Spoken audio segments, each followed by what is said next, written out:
We are sorry. The number you have dialed has been... Prepare to plunge into the abyss of the unknown, where the line between reality and the inexplicable blurs. Today, on Scarier Things, we're journeying into a realm that's as unnerving as it is enigmatic, unraveling 5 hair-raising tales of unexplained phone calls. These aren't your everyday wrong numbers or pesky telemarketers. These are calls that have left their recipients in a state of dread, questioning the very fabric of reality. So brace yourself as we delve into these enigmatic narratives that might just make you think twice the next time your phone rings. Number 1. In 2015, University of Southern California student Michael Andrews and his roommate Steve headed to a frat party off campus. Along the way, Steve realized he'd left his phone in their dorm room, but decided not to turn back. At the party, amidst the revelry, Michael's phone rang, displaying Steve's number. Despite the static-laden voice on the other end, Michael recognized Steve's voice urging him to return to their room before the call abruptly ended. Concerned, Michael left the party immediately, taking an Uber back to campus, all the while attempting to reach Steve to no avail. Upon reaching the dorm room, Michael found Steve's phone on his bed, displaying notifications of missed calls and texts from him.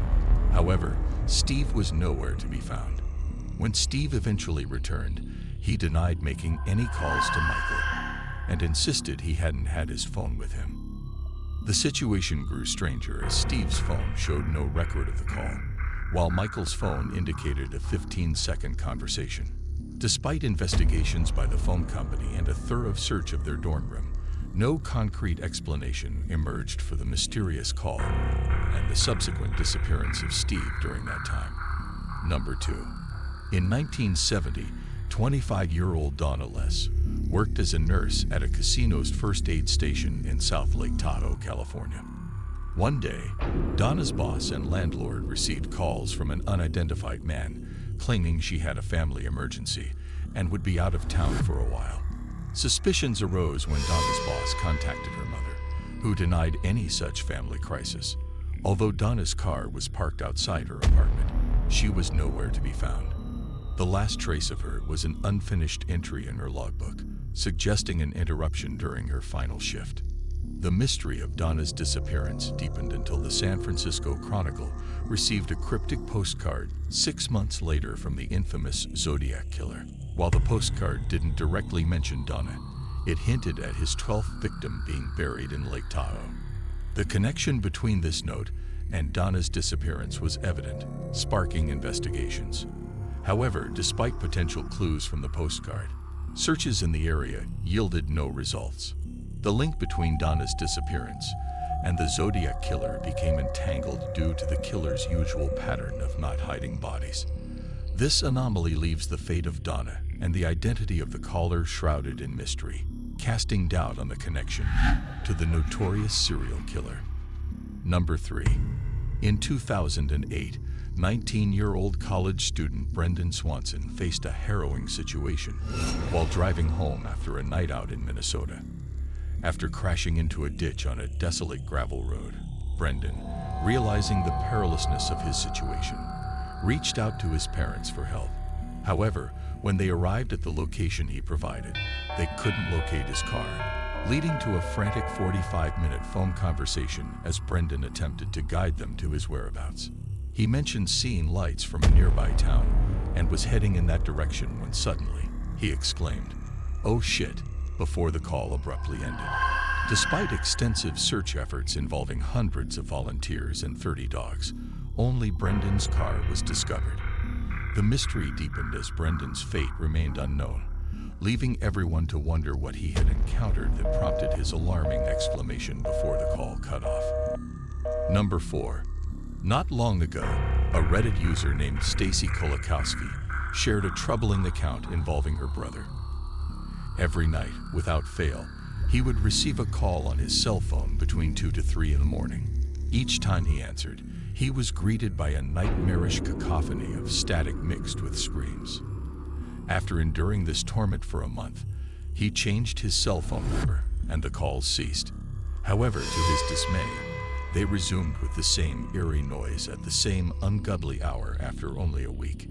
In a desperate attempt to uncover the source of this horror, he bravely backdialed the number, only to be met by an elderly man who claimed ignorance of the situation. Despite his efforts, the calls persisted, leaving him terrified and perplexed. He even switched phone companies and obtained a new number, but to his dismay, the screaming static calls resumed after a brief hiatus. As the ordeal intensified, Stacy's brother lost his job and eventually his phone, which had now been disconnected. Remarkably, the calls ceased along with the loss of his phone. However, the mystery deepened when Stacy's mother received a bizarre message on their home phone, one filled with the same disturbing static and screams. Alarmed, they shared the message with Stacy's brother, who, understandably, was horrified. Upon attempting to backdial the number once more, they discovered it was now disconnected. Thankfully, they never received another call from the mysterious number again. Number 5. In the 1970s, a man named Cow Shaggy established a thriving restaurant in Washington, D.C., enjoying years of success. However, in 1983, his life took a harrowing turn when he became the target of relentless threatening phone calls. Unlike typical harassment cases that usually fizzle out, these calls persisted unabated for nearly a decade. The anonymous caller, dubbed L'Enfant, French for the child, earned the nickname due to mimicking a young girl's voice, targeted not only Cow Shaggy, but anyone associated with him, including his pregnant spouse and restaurant staff. The harassment escalated from mere phone calls to physical vandalism when Cow Shaggy's Mercedes was defaced with Stars of David while he visited his sister in Philadelphia. The relentless torment pushed him to a mental breakdown, leading him to seek treatment in a psychiatric ward. However, even in his most vulnerable state, the calls continued, haunting both him and his restaurant. Desperate for answers, the FBI intervened, placing a trace on the calls to ascertain the reality of L'Enfant's existence. Shockingly, their investigation revealed that the calls originated from various payphones, indicating a coordinated effort by multiple individuals to drive Cow Shaggy to the brink of insanity. Yet despite their efforts, the motive behind the relentless harassment remained a perplexing mystery, leaving Cow Shaggy and authorities bewildered. That's all for today's journey into the eerie world of unexplained phone calls. If you enjoyed this chilling ride and want to hear more spine-tingling tales, don't forget to hit that subscribe button. Join us on Scarier Things as we continue to explore the unknown. Remember, the next time your phone rings, it could be your turn for a scare. Until next time, stay curious, stay vigilant, and as always, stay scared.